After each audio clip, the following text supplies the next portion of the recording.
top-down approach in sales is a strategy that focuses on targeting high-level decision makers in an organization, such as executives, department heads, with the assumption that they have the authority to make purchasing decisions.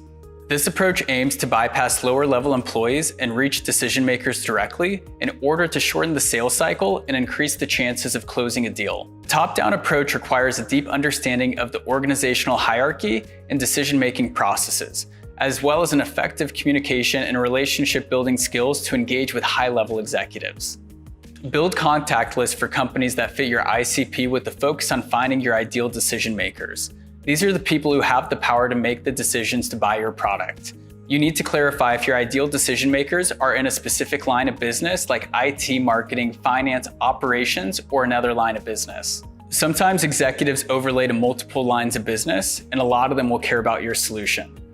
Typically, for a cloud-based tech solution like any of the big three cloud providers or SaaS companies, you might find that the CEO, CTO, CIO, VP of engineering, and COO all align to your initiative. For example, they all care about what you're offering. So if you're selling a SaaS solution that predominantly impacts a specific business function like marketing, as is the case with MarTech software solutions, a chief marketing officer or CMO will care the most about your solution and will be the ideal decision maker for you to target. All that said, it's critically important that when building your target list, make sure to take a top-down approach by trying to break in with executives first, because starting with an executive is the fastest path to accelerating a deal. Your managers will be very thankful when you start here and have qualified meetings with the people that control the budget and have the authority to invest in your solutions. Salespeople make the mistake of getting in their heads and telling themselves that it's harder to reach out to these people, and they get easily intimidated by the idea of speaking with an executive who is often older and more knowledgeable. It's easy to feel a sense of imposter syndrome when reaching out to these executives.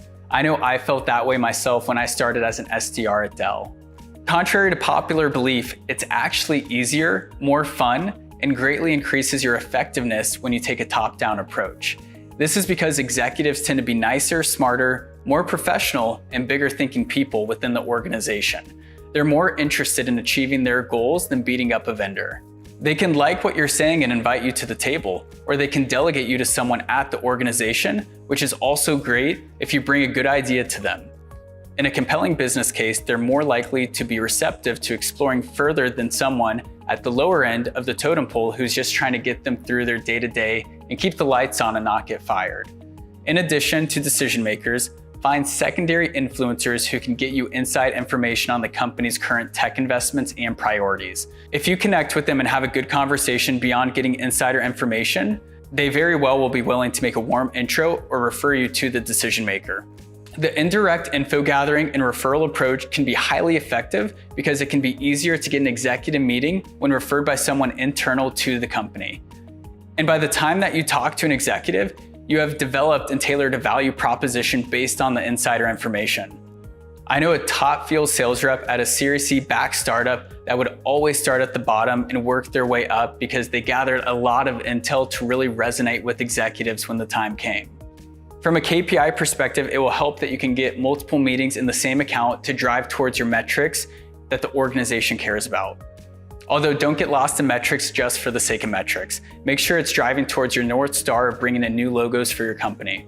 Salesforce is big on the influencer and referral-based approach, and they are also one of the best cloud companies, and many companies model after their sales best practices. Salesforce is the company who really popularized the SDR role. In fact, there's a book, Predictable Revenue, which is based on how Salesforce built their SDR program, which produced crazy results and millions of dollars in revenue.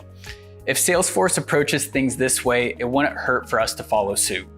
Now here's the secret to sales success that no one thinks about and takes your storytelling to the next level. In an interview with Craig Wertman of Kellogg Northwestern Sales Institute, he said that sales success secret that no one thinks about is to spend the first 3 months going around the office interviewing everyone, including successful salespeople, account executives, and asking for their best customer stories.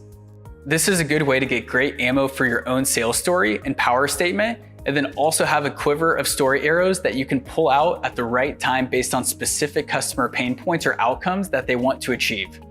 Here's an example of how to tactfully reach out to experienced reps and leaders for their time. Hey, Jay, you don't know me? I'm a new sales rep and I started last week. Can I come by next week for 5 minutes and buy you a cup of coffee and ask about a few customer stories that you've had since you've worked here for so long and you know what's worked and what hasn't worked out in the field?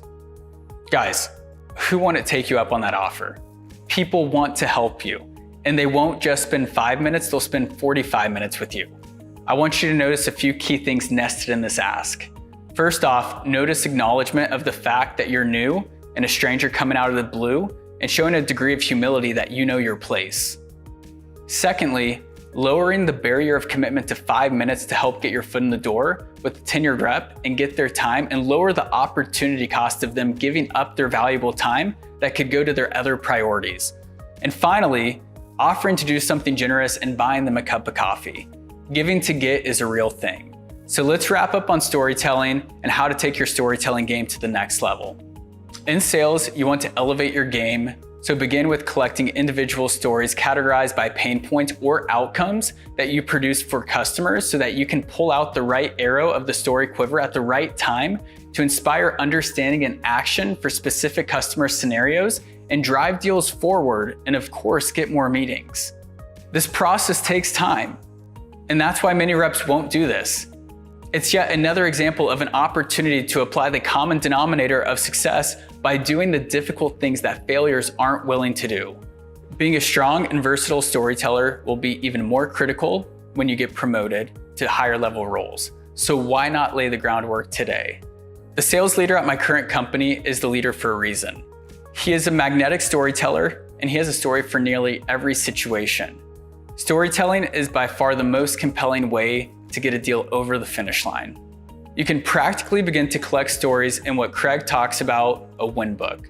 And this is drawing from case studies that marketing has created, conversations with account executives where you ask them for their best stories, taking notes, and from your own conversations, collecting more and adding them to your win book.